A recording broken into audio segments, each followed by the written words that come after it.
गुरुग्राम नगर निगम चुनाव में डॉक्टर सुशील गुप्ता जी को अहम जिम्मेदारी दी गई है। इनसे हम बातचीत करेंगे और जानने की कोशिश करेंगे कि किस तरह से जो है गुरुग्राम नगर निगम चुनाव को लेकर तैयारियां चल रही हैं। इनको इंचार्ज बनाया गया है। सर, क्या कुछ तैयारियां हैं? आम आदमी पार्टी ने तैयारियां शुरू कर दी हैं और आपको जो है बड़ी जिम्मेदारी दी गई है। किस तरह से आप देखते हैं इस नगर निगम चुनाव को? आम आदमी पार्टी पूरे हरियाणा के अंदर हर किस्म के चुनाव के लड़ने का फैसला ले चुकी है। गुड़गांव नगर निगम, मानेसर नगर निगम, फरीदाबाद नगर निगम, तीनों हम चुनाव ये लड़ेंगे, मजबूती के साथ लड़ेंगे। वहाँ पे हमारा वॉलंटियर मैपिंग का प्रोग्राम चल रहा है। आज भी विधानसभाओं की मीटिंग है, कल भी मीटिंग थी और कल भी होंगी। बहुत मजबूती के साथ इस चुनाव को हम लड़ेंगे। कैंडिडेट्स को 40 के 40 वार्ड में गुड़गांव में तलाशना हमने शुरू कर दिया है। उनकी सर्वे के आधार पे साफ छवि के लोग हों, जो इसके अंदर कोई भ्रष्टाचार का नहीं हो, कोई दुराचार का नहीं हो, कोई किसी किस्म का अपराधी व्यक्तित्व उसका नहीं हो, लोगों को साथ लेके चले। बहुत अमीरी और गरीबी का भेद इस पार्टी के अंदर नहीं होता, जाति और धर्म का भेद इस पार्टी में नहीं होता, लिंग का भेद इस पार्टी के अंदर नहीं होता। परंतु ये ज़रूर मानते हैं कि वो उस क्षेत्र के लोगों की भलाई कर सके, उसके मन में इस क्षेत्र को विकसित करने की भावना।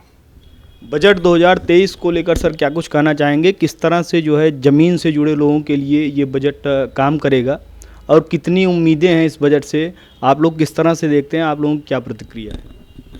बहुत ही निराशाजनक बजट आया है ये। इस बजट के अंदर देश की 60% आबादी जो किसान है, उनके लिए कोई MSP का प्रबंध नहीं किया गया। आज टमाटर और गोभी थोक मंडी में 2.5 रुपये किलो बिक रहे हैं और किसान परेशान है। उसकी बुआई की कीमत तो अलग है, उसको बाज़ार तक लाने की कीमत उसको नहीं मिल पा रही है। एजुकेशन जो देश को विकसित कर सकती है, जो कोठारी कमीशन ने आज से 3 दशक पहले जिस पे 6% लगाने के लिए भारत सरकार को बोला था, अभी 2.64% भारत सरकार का बजट होता था, जिसको घटा के इस बजट में 2.5% कर दिया गया है।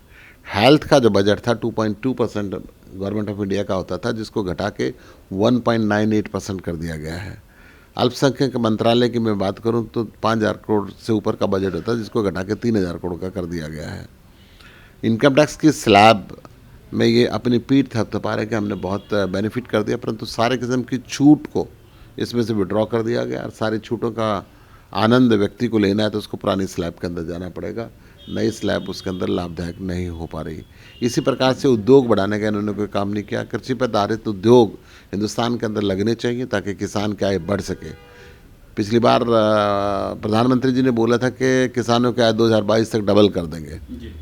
डबल तो बात दूर है, 1% भी आय नहीं बढ़ पाई, उल्टा आय घट रही है। इसकी फसल की कीमत उसको नहीं मिल पा रही है। इसी प्रकार से प्रधानमंत्री जी ने बोला था कि 2 करोड़ रोजगार एक साल के दिया करेंगे। अब रोजगार पे चुप है। इस बजट के अंदर रोजगार वाली कोई बात आई नहीं है, तो इसलिए बजट बहुत ही निराशाजनक बजट है। एक आखिरी सवाल सर, 2024 चुनाव को लेकर आम आदमी पार्टी किस तरह से तैयारियां कर रही हैं? किस तरह से आप लोग ज़मीन से जुड़े लोगों तक पहुंच रहे हैं? क्योंकि विपक्ष को लेकर एक बड़ा सवाल उठ रहा है कि राहुल गांधी जी के नेतृत्व में सब सारी चीज़ें होंगी या किस तरह से एक तीसरा मोर्चा बनेगा? ये एक बड़ा मुद्दा है। किस तरह से आप देखते हैं? ये एक अलग बात है, परंतु हमारी लड़ाई सत्ता की लड़ाई नहीं है। हमारी लड़ाई है व्यवस्था को बदलने की। अच्छे स्कूल हों, अच्छे कॉलेज हों, अच्छे हॉस्पिटल हों, अच्छी डिस्पेंसरी हो, बच्चों को रोज़गार मिले, किसान की आय बढ़े, व्यापारी को भयमुक्त वातावरण मिले। इन सब व्यवस्थाओं को बदलने की लड़ाई में हम लड़े हुए। हम किसी इस दौड़ के अंदर नहीं है कि कौन क्या बनेगा, परंतु ये दौड़ जरूर है कि देश 75 साल से विकासशील अब विकसित होना चाहिए।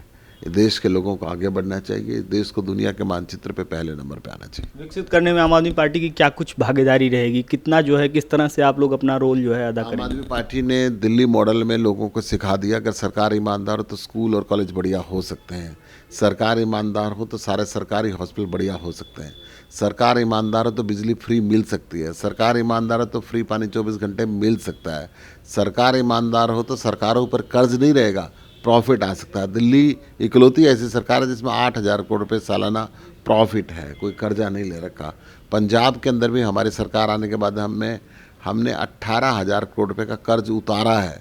बाकी सरकारें कर्ज लेती हैं। वहाँ भी हमने मोहल्ला क्लिनिक 400 से ऊपर बना दिए, बाकी शहरों में बनने लग रहे हैं। वहाँ के पंजाब के शिक्षकों को भी हमने फिनलैंड जैसी जगह पे और दूसरे सिंगापुर जैसी जगह पे ट्रेनिंग के लिए भेजना शुरू कर दिया है। पंजाब के अंदर भी बिजली के बिल फ्री आने शुरू हो गए।